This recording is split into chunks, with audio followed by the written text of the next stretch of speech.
Min studju Ewropew li sar magħruf bħala l-ESPAD instab li ftit iżjed minn 40% taż-żgħażagħ li għandhom bejn 15 u 16-il sena jagħmlu użu mill-midja soċjali għal iżjed minn kwart tal-ġurnata kuljum. Minn dan l-istess studju instab ukoll li nisa jużaw il-midja soċjali iżjed mill-irġiel tal-istess età u bekk dawn qegħdin friskju akbar ta' kundizzjonijiet relatati mas-saħħa mentali.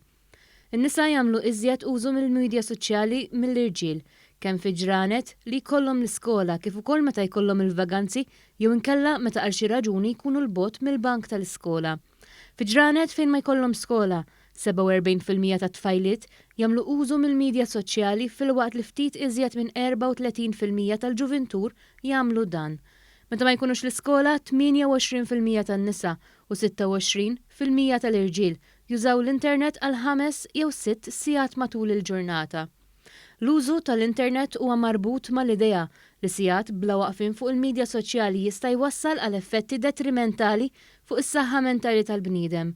F'sondaġġ li sar fl-Università ta' Pittsburgh fl-Istati Uniti instab li dawk li qattaw iżjed minn 4 sigħat kuljum fuq il-midja soċjali għandhom iżjed ċans li jispiċċaw iħossuhom soċjalment iżolati.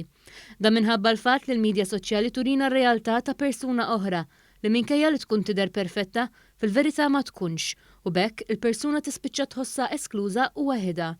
50% tal-istudenti għandhom riskju għoli li jispiċċaw ibatu minn problemi relatati mal-midja soċjali, fejn in-nisa li qattaw iżjed ħin online huma ħafna iżjed suscettibbli mill-irġiel li jħossuhom waħedhom, iżjed ansjużi u jispiċċaw ibatu minn xi tip ta' depressjoni.